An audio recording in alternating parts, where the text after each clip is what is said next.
श्री राम जय राम जय राम, श्री राम जय राम जय राम।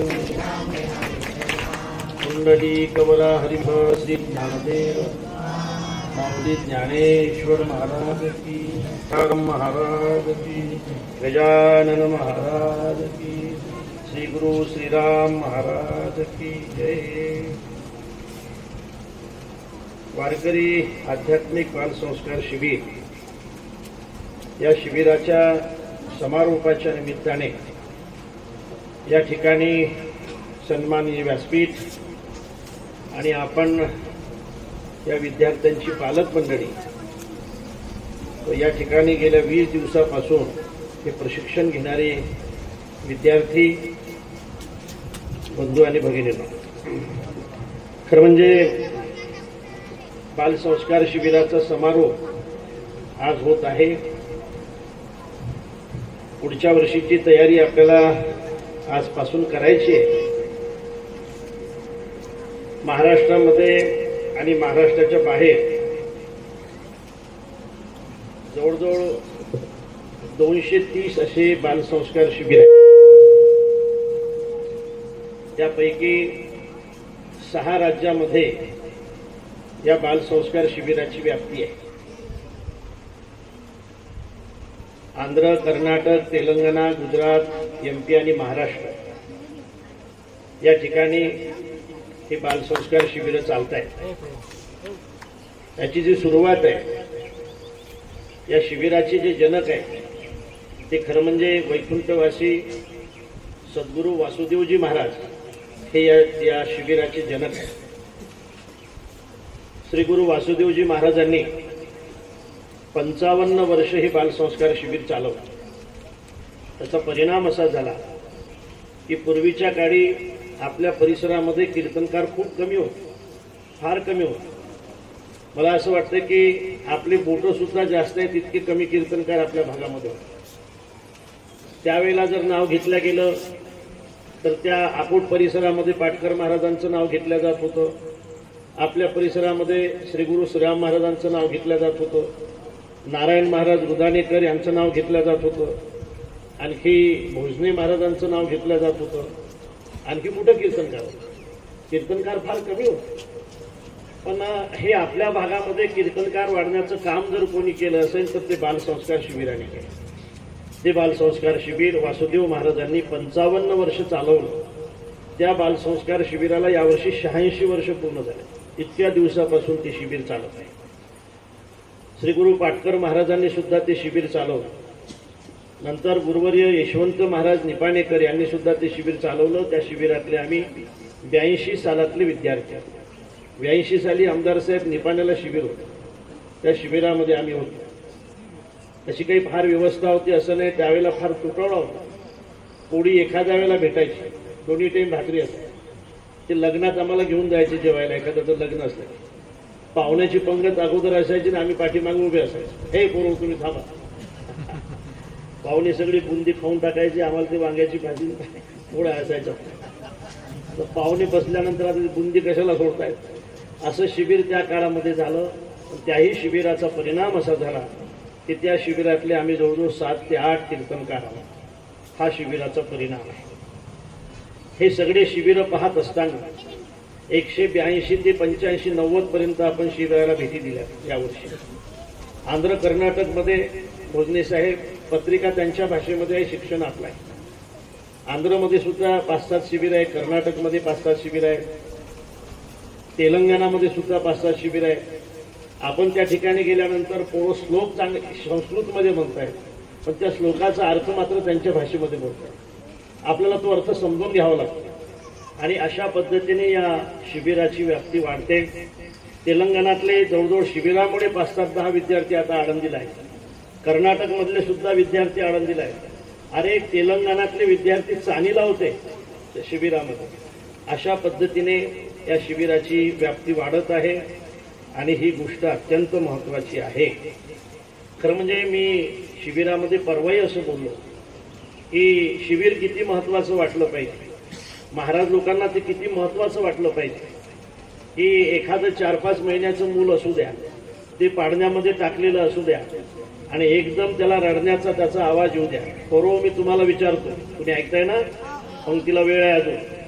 आणि माहित आहे का तुम्हाला, ते त्यांनी स्वयंपाकाने मला सांगितलं सुधाकरने किंवा 2 तास चालू द्या, कारण जी भाजी केली होती ती सांडली म्हणे सगळी, आता पुन्हा भाजी करायची आहे, त्याला किमान 2 तास लागतील, त्याच्यामुळे आता 2 तास तर बसावंच लागते का तुम्हाला? हा, अरे 2 तास बसणार आहे ना तुम्ही इथं? हा हाव फार विचित्र आहे बरं. हा हाव म्हणजे नाही आहे. हा, हे असे विचित्र असतात महाराज. एखाद्याचं भाषण जर लांबलं ना तर विनाकारण टाळ्या वाजवतात. ते भाषण करणाऱ्यांनी समजून घ्यायला पाहिजे की हे भाषण आवडलं म्हणून नाही, बंद करा म्हणून हे काय आहे.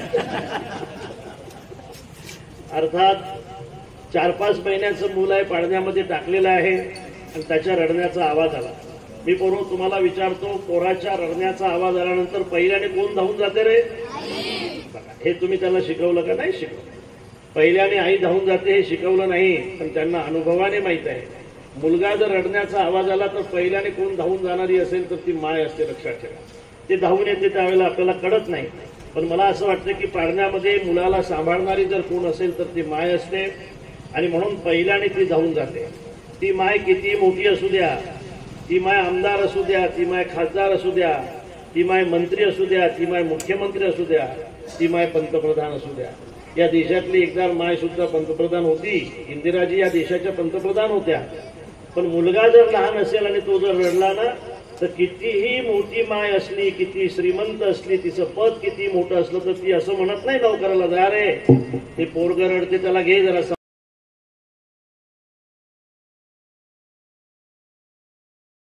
पाहत असताना इथं बलखाम खेळले मुलं. इथं खऱ्या अर्थाने बलखाम 20 दिवसामध्ये बलखाम खेळले.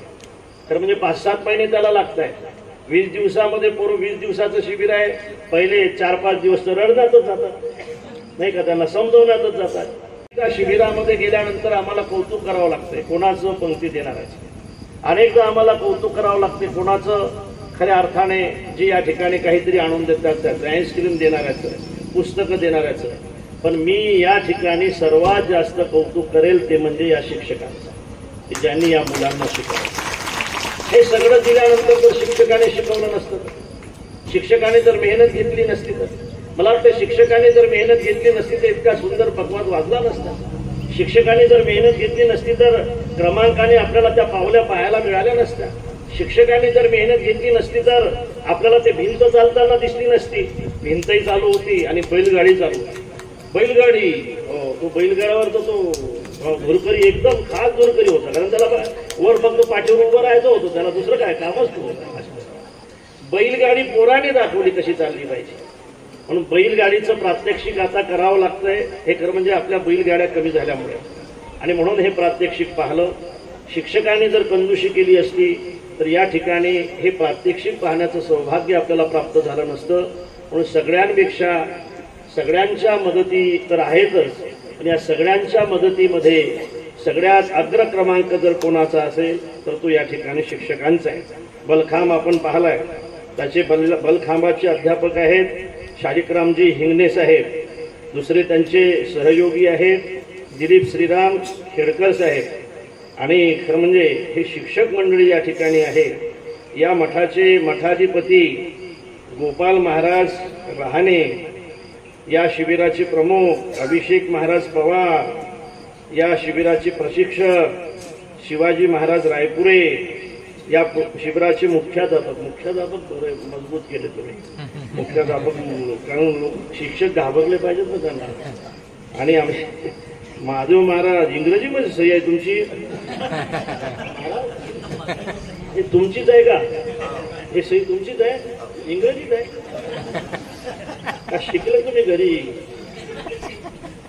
अर्थात या शिबिराचे अध्यापक आहेत निलेश महाराज झांबरे, दुसरे अध्यापक आहेत कैलाश महाराज धर्माडी, तिसरे अध्यापक आहेत शुभम महाराज घोरपडे, चौथे अध्यापक आहेत विठ्ठल महाराज गोरे.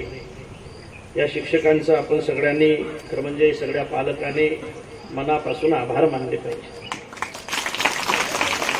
यामध्ये जो आमचा हेतू आहे तो आमचा या पाठीमागचा दुसरा काय हेतू आहे?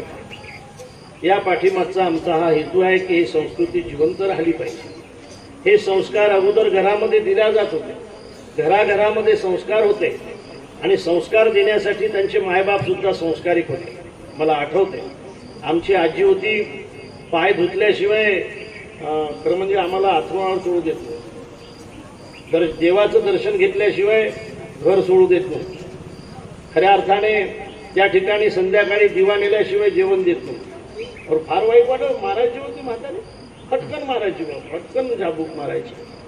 त्यावेळेला आमच्या आजीने जर आमच्यावर संस्कार केले नसते तर आम्ही या ठिकाणी बसून तुम्हाला प्रवचन सुद्धा करू शकलो नसतो. तुमच्या पुढे बसून आम्ही 2 शब्द बोलू शकलो नसतो. याचा अर्थ असा आहे की घरामध्ये लोक संस्कारिक होते, संस्कार देत होते. देवाचं दर्शन हे खऱ्या अर्थाने घरामधला एक विषय होता की ते घेतलं पाहिजे, काहीतरी नित्यनेम केला पाहिजे. या सगळ्या गोष्टी घरामध्ये सांगितल्या जात होत्या, पण त्या घरामध्ये राहिल्या नाहीत आणि म्हणूनच खऱ्या अर्थाने विद्यार्थ्याला या ठिकाणी पाठवण्याची गरज पडली आपल्याला. मी नेहमी म्हणेन की गोशाळा हा विकल्प आहे. गायीचं संरक्षण झालं पाहिजे, गोशाळा चालल्या पाहिजे, पण गोशाळा चालणं हे सुद्धा दुर्भाग्यच आहे ना. अरे गोशाळा चालाव्या लागतात त्याचं कारण शेतकरी गायी सांभाळत नाहीत म्हणून चालाव्या लागतात. वृद्धाश्रम हा काय आपला काय मोठा आनंदाचा विषय आहे का? वृद्धाश्रम चालला पाहिजे, वृद्धाश्रम आपण केला पाहिजे, हा काय फार कौतुकाचा विषय आहे का? नाही. मला असं वाटते वृद्धाश्रमाची गरज पडावी असे काही विषय आपल्या समोर येतात म्हणून ते आपल्याला करावं लागतं. दवाखान्याला कोणी जर म्हटलं बाबा माझा दवाखाना याला तुम्ही आशीर्वाद द्या, कसा काय आशीर्वाद देणार तुम्ही त्या दवाखान्याला? आता दवाखान्याला आशीर्वाद दिला म्हणजे कोणाला तरी शाप देण्यासारखं आहे ना. कोणीतरी आजारी पडलं पाहिजे त्याशिवाय दवाखाना चालणार नाही. म्हणून ज्या ठिकाणी समस्या असतात त्या ठिकाणी व्यवस्था केल्या जातात, पण समस्याच होऊ नये असं जर वाटत असेल तर त्यासाठी संस्काराची अत्यंत गरज आहे. या ठिकाणी नंदू पालवी आलेले आहे, आरती सुद्धा सोबत आहे. जवळजवळ 265 बेवारस मानसिक मनोरुग्ण त्यांच्याकडे राहतात. मला असं वाटतं याची काय गरज होती? 265 आता 68-70 पर्यंत बेवारस मानसिक मनोरुग्ण त्या ठिकाणी राहतात. हे बेवारस झाले का? कोणी बेवारस केलं यांना? या घरातल्या लोकांनी बेवारस केलंय. बिचारे पागल झाले, रस्त्याने चालत गेले, जे मिळालं ते खात गेले, जिथं पाणी मिळालं ते पीत गेले आणि त्यांचे रोग वाढत गेले. अशा पद्धतीने असे आश्रम या महाराष्ट्रामध्ये या देशामध्ये होतात. त्याचं कारण आपल्या घरातले संस्कार कमी होत चालले. म्हणून महाराजांनी सांगितलं ठेविले अनंते तैसेची राहावे, चित्ती असू द्यावे समाधान. अरे अनंताने ठेवलं तसं जर आपण राहिलं, समाधानी जर राहिलं तर मी तर असं म्हणतोय हे बीपी आणि शुगर होणारच नाही. पण अनंताने ठेवण्यामध्ये आपल्याला समाधान वाटत नाही. याहीपेक्षा आपण कुणीतरी वेगळं असलं पाहिजे, याहीपेक्षा आपण मोठं असलं पाहिजे, हीच अपेक्षा घरामध्ये बऱ्याचदा आपल्या घाताला कारण ठरत असते. आशा ही परमम दुःखम नैराश्यम परमम सुखम. आणि म्हणून या सगळ्या गोष्टी आपल्या घरामध्ये याव्या असं वाटत असेल. संत वाङ्मयामध्ये अनेक ठिकाणी असे उल्लेख आहेत जे आपल्या प्रपंचासाठी आहेत. अनेक ठिकाणी ठेविले अनंते तैसेची राहावे, चित्ती असू द्यावे समाधान, नाही का? असं म्हणताय की चित्तामध्ये समाधान असावं, अनंताने ठेवलं तसं राहावं. म्हणजे आळशी राहावं असं नाही, कष्ट करत राहावं. कष्ट केले पाहिजे, खूप कष्ट केले पाहिजे, प्रयत्न केले पाहिजे. यश नसेल तर अनंतावर सोडून दिलं पाहिजे. या पद्धतीचे संस्कार आपल्या घरामध्ये दिल्या जात होते. मातृदेव भव, पितृदेव भव, आचार्य देव भव, अतिथी देव भव हे सांगितलं जात होतं. पण मला असं वाटतं की या संस्काराची कुठंतरी कमी झाली आणि म्हणून या बालसंस्कार शिबिराची आपल्याला गरज पडली. बघा तुम्ही, मला असं वाटतं भोसले साहेब, पहिल्यापेक्षा आपल्या घरामध्ये आता पैसे जास्त आहेत ना? पहिल्यापेक्षा पैसे जास्त आहेत. चहा नव्हते पाजत होतो, 2-4 जण हॉटेलमध्ये गेले की आपल्याला थांबायला दुसरे निघून जातो. चहा पाजायला सुद्धा पैसे नाही. मला माहित आहे की आमच्या घरी जर कोणी पाहुणे आले ना ते एकच पाहुणा बसायचे असो, एक घरचा माणूस, तर पोळ्या तितक्याच असायच्या. तिथून आम्ही खिडकीत पाहिलं की आमची आई गोळे वासायची. नंतर पाहुणे बसलेले आहेत, पाहुण्यापुरत्याच, बरोबर आहे ना, पाहुण्यापुरत्याच पोळ्या होत होत्या. अशी परिस्थिती होती घरात. काय होतं घरी आपल्या? मला वाटतं की दप्तर सुद्धा नव्हते. हायब्रिडच्या थैलीला 2 कशी लावली की झालं दप्तर. तर दप्तर त्याचे हायब्रिडच्या थैलीत चटणी त्याची, बनेलही त्याचीच बघा. ते सरतं कधी पोटावर यायचं, कधी पाठीमागं जायचं बने शिवल्यानं. अशी परिस्थिती होती आपल्या घरची, आपल्या सगळ्यांना माहिती. ज्यांना हे माहीत असेल ते भाग्यवान आहेत लक्षात ठेवा. आणि म्हणून हे सगळं होतं आपल्या घरात. आता घरातले पैसे वाढले, घरातल्या वस्तू वाढल्या, घरातल्या बेकाम वस्तू तर खूप वाढल्या, त्या द्यायची इच्छा होत नाही, ठेवावं कुठं हे कळत नाही. साड्या तर इतक्या वाढल्या तर बघा, साड्या बापरे, साड्या बापा बापा बापा साड्या. हो, तिकडे तर पश्चिम महाराष्ट्रामध्ये त्या बाईनं असं कपाट उघडलं, त्या सगळ्या साड्या तिच्या अंगावर पडल्या. पाहता काय मेली ती बाई, सरपणाचं कामच नाही पडलं बघा. त्या साड्या, इतके कपडे. काही घरामध्ये गेल्यानंतर तसं वाटतं की आपण घरात आलो का दुकानात आलो कपड्याच्या. हे सगळं जरी आपल्या घरात असलं तरी खरं सांगा मनापासून, आपली गरिबी ज्या वेळेला होती त्यावेळेला जे समाधान होतं ते श्रीमंतीत आहे का? सारवण्यामध्ये जे समाधान होतं ते फरशीमध्ये आहे का? दळण्यामध्ये जे समाधान होतं ते चक्कीवर नेल्याने आहे का? जे कुटण्यामध्ये समाधान होतं ते आता मिक्सर मधून काढल्याने आहे का? समाधान गेलंय महाराज. संस्कृती गेली, समाधान गेलं. लिहून ठेवा माझं, ज्या ठिकाणी संस्कृती असेल त्या ठिकाणीच समाधान राहील. ज्या ठिकाणी संस्कृती गेली ना, समाधान गेल्याशिवाय राहणार नाही. आणि हे संस्कृती पुन्हा आपल्या घरामध्ये प्रस्थापित व्हावी असं वाटत असेल, संस्कार अत्यंत महत्वाचे आहेत. दुःख येत राहील, जात राहील, सुख दुख दोनों रहते जिसमें जीवन है वो गाँव, कभी धूप तो कभी छाव. भले भी दिन आते जगत में, बुरे भी दिन आते, कड़वे मीठे फल कर्म के यहाँ सभी पाते. कभी सीधे कभी उल्टे पड़ते अजब समय के पाव, कभी धूप तो कभी छाव. क्या खुशियाँ क्या गम ये मिलते बारी बारी, मालिक के मर्जी से चलती दुनिया सारी. ध्यान से खेलना जग नदिया पे बंदे अपनी नाव, कभी धूप तो कभी छाव. याचा अर्थ असा आहे की हे चालत राहील. गरिबी श्रीमंती येत राहील. माणसाच्या अंतकरणाची स्थिती मजबूत ठेवणारं जर कोण असेल तर या देशात फक्त ते संस्कार आहे. हल्ला नाही पाहिजे. गरिबी श्रीमंती येत राहील. हे वृक्षाची सावली असते, कधी इकडे असते कधी इकडे असते. सूर्य बदलला की सावली बदलत असते, लक्षात ठेवा. आणि म्हणून अंतकरण देण्याचं काम, धीरता देण्याचं काम, धीर ठेवण्याचं काम जर कोण करत असेल तर या जगामध्ये ते फक्त अध्यात्म करतो. आणि तो अध्यात्म आपल्या सुखदुःखामध्ये कामा पडणारा असल्यामुळे आपले मुलं आध्यात्मिक असले पाहिजेत. आणि खऱ्या अर्थाने मी शेवटचं सांगतो आणि थांबतो. शिबिर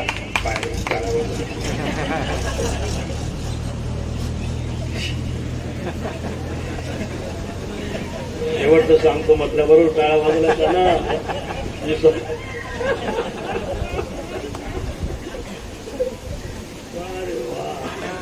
माझ्यावरच आणलं तुम्ही. हे संस्कार परमार्थाचं जाऊ द्या, आपण नंतर विचार करू. आपण काय परमार्थिक होऊ शकतो गड्या? आम्ही परमार्थिक नाही, लक्षात ठेवा. आम्ही कीर्तनकार आहोत, आम्ही कथाकार आहोत. परमार्थ हा फार वेगळा असतो. परमार्थिक होण्यासाठी एखादा माणूस आपल्या अंगावर ठोकला तरी सहन करावा लागतो. पारमार्थिक होण्यासाठी ज्यांनी आपल्या आई वडिलांना देहांत प्रायश्चित्त घ्यायला लागलं त्यांच्यासाठी सुद्धा आता विश्वात्मके देवी असं दान मागावं लागतं. परमार्थिक होण्यासाठी ज्या तुकोबारायांना घराच्या बाहेर काढून दिलं तरी सुद्धा त्यांनी विचार केला नाही. आणि ज्यांनी काढून दिलं त्याला स्टार्ट करायच्या लाईनमध्ये ज्यांनी उभं केलं. पारमार्थिक होण्यासाठी फार सहन करावं लागतं. सहन करण्याची ज्याची शक्ती असेल त्यांनी आपल्याला स्वतःला पारमार्थिक म्हणून घ्यायला हरकत नाही. आपण सहन करणारे नाही दादा. सहन करणारी माणसं खरं म्हणजे खूप दिवस टिकत असतात. मी एक उदाहरण देतो का. आयरन आहे, आयरन आमदार साहेब आयरन आहे. आणि त्या खरं म्हणजे त्या दुकानामध्ये घन आहे, हातोडा आहे, हातोडी आहे. अरे हे हातोडा, हातोडी, घन, पोरोहो, छन्नी हे कोण्या दुकानमध्ये असतात रे? कापडाच्या दुकानमध्ये असतात ना. कोणाच्या दुकानमध्ये असतात? लोहाराच्या दुकानमध्ये असतात. मी त्याला विचारलं का रे आयरन फारच जुनी दिसते, या सगळ्या वस्तू नवीन आहेत. म्हटले हा बाबा आयरन जुनी आहे, सगळ्या वस्तू नवीन आहेत. आयरन जुनी का, सगळ्या वस्तू नवीन का? बाबा माझ्या हातून अनेकदा घन फुटले, नवीन आणावं लागला. हातोड्या बोचऱ्या झाल्या, नवीन आणावं लागल्या. छन्या मी भंगारामध्ये विकल्या, मला आणखी नवीन आणावं लागल्या. आयरन रे? नाही आयरन म्हणे फार जुनी आहे. कधीपासून आहे? आमच्या पंजोबापासून आहे. पंजोबापासून म्हटलं हा, पंजोबाने हीच वापरली. आजोबा याच्यावरच काम करत होते. आमच्या वडिलांनी आमचं शिक्षण याच्यावरच केलं. गेल्या 35 वर्षापासून बाबा ही ऐरण आमची चूल पेटवते. आम्ही एखाद्या वेळेला देवाचं दर्शन घेणार नाही, ऐरणीचं दर्शन घेतल्याशिवाय आम्ही जेवण करत नाही. बाबा आमची देवता आहे. मी म्हटलं बाबा तू सगळ्या वस्तू बदलल्या, ऐरण का बदललं नाही? ऐरण का टिकली? ह्या वस्तू का तुटल्या? फार सुंदर उदाहरण आहे महाराज घेण्यासाठी.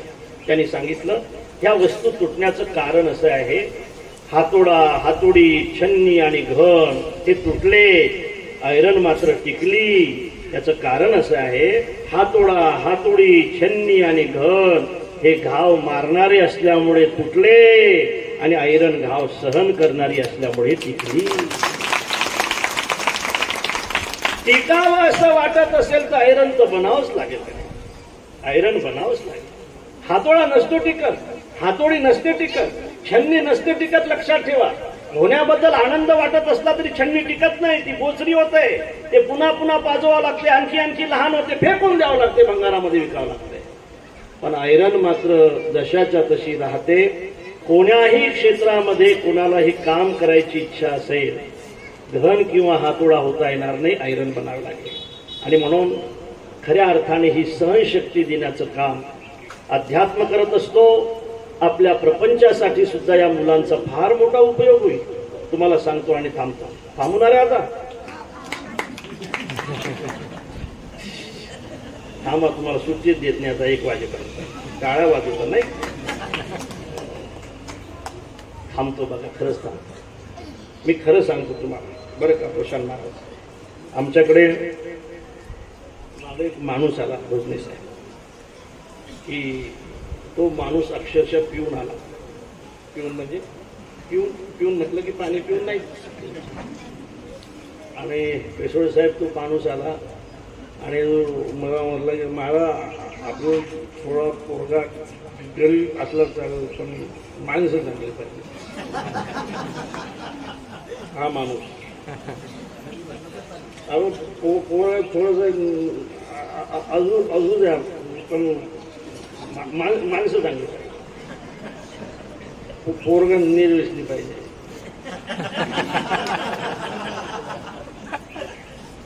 व्यसनी माणसाची सुद्धा आता इच्छा आहे की जावाई निर्व्यसनी भेटला पाहिजे. हे सांगतात निर्व्यसनी जावाई भेटण्यासाठी त्यांनी शिबिरात पाठवले पाहिजे. आणि म्हणून आपल्या प्रपंचासाठी सुद्धा शिबिर अत्यंत महत्त्वाचं आहे, अत्यंत महत्त्वाचं आहे. ते जे शिबिराचे प्रात्यक्षिक पाहले असता आम्हाला खूप समाधान वाटलं. एवढ्या शिस्तीने या ठिकाणी शिकवलं गेलं.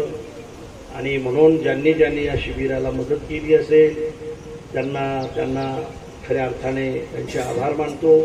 त्याच्याकडे बाबा असं काहीतरी पाहू नका, हे पोरं आहेत काहीतरी करतात असं नाही. हे संस्कार फार महत्त्वाचे आहेत. बघा एकदा सांगतो आणि थांबतो बरं का पोरं. अरे वैकुंठवासी माधव महाराज मगर फार मोठे कीर्तनकार, फार मोठे कीर्तन. माधव महाराज मगर, तुम्ही त्यांची कीर्तन ऐकली असतील. माधव महाराज मगर हिंगोलीचे होते. सुरसखेड त्यांचं गाव. माधव महाराज मगर यांच्या शिबिरामध्ये एक विद्यार्थी होते. माधव महाराजांनी सांगितलं एक दिवस आम्हाला शिबिर किती महत्वाचे आहे. त्या विद्यार्थ्याच्या आईबापाला महादेव महाराजांनी बोलावून घेतलं आणि सांगितलं या पोराला घेऊन जा म्हणे. हे इतकं बदमाश पोरग आहे म्हणे तुमचं, हे ठेवूच नका म्हणे इथे, हे शिबिरात नकोच म्हणे, हे सगळे पोरं बिघडून टाकते म्हणे. त्यावेळेला मायबाप म्हटले महाराज नेता कुठं, ज्याला या पोराला न्यायला लावता याला घालायचं काय म्हणे. आमचीच तर भ्रांत आहे, संध्याकाळी आमची चूल पेटत नाही, 2 टाईम या पोराला इथं पोटभर भाकर भेटते म्हणून टाकलंय. महाराजाला कुठं न्यायला होता, महिनाभर तर माझ्या पोराला 2 घास देऊन द्या, इथं 2 टाईमची पोटभर भाकर मिळू द्या. आम्ही गरीब आहोत महाराज, मजुरी करणारे आहोत आम्ही, राहू द्या महाराज, आमची विनंती आहे तुम्हाला पोराला पाठवू नका. तुम्हाला सांगतो सगळ्यांना शिक्षकांना की ते पोरग महिनाभर त्या सुरसखेडच्या शिबिरामध्ये राहिलं. माहित आहे तुम्हाला ते पोरग कोण झालं? नंतरचं ते पोरग हरिभक्तीपरायण नामदेव महाराज पठाडे झालं.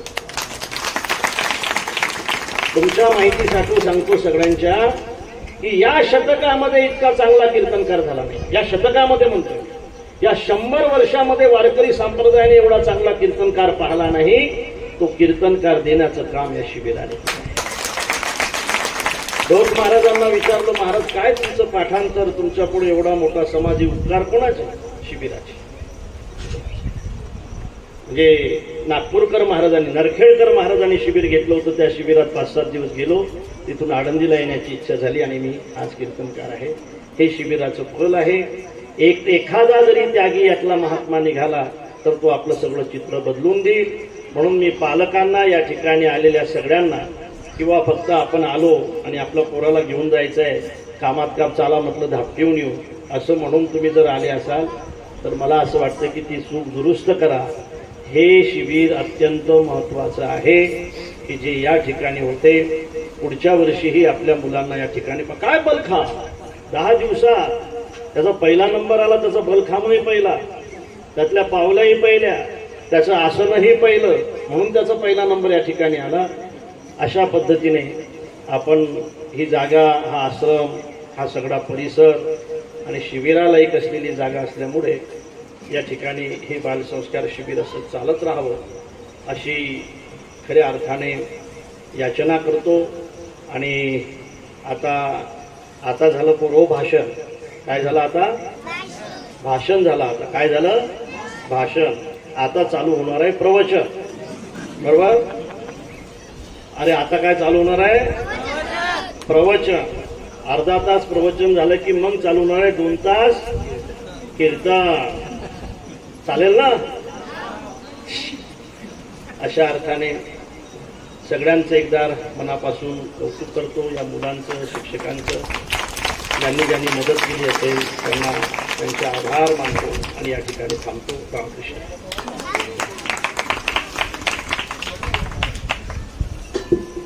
धन्यवाद बाबा. गेल्या 20-25 दिवसापासून महाराष्ट्रभरातल्या आणि सीमावर्ती 6 राज्यातील बालसंस्कार शिबिरांना भेटी, मार्गदर्शन, त्या शिबिराचं संयोजन, त्या शिबिराचा एक नियत अभ्यासक्रम असावा यासाठी की तळमळ, आणि त्यासाठी एक बालसंस्कार पुस्तिका प्रिंट करून प्रत्येक शिबिरापर्यंत पोहोचली पाहिजे हा अट्टहास.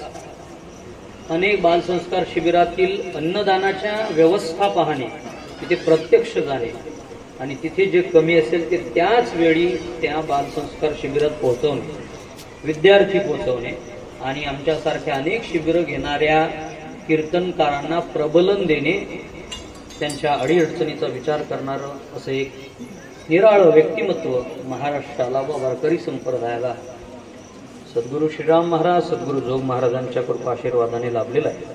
खरं तर बाबांचं इथं येणंच फार महत्त्वाचं असतं. आदरणीय राजूभाऊ मागे मला फार गहीवरून बोलले.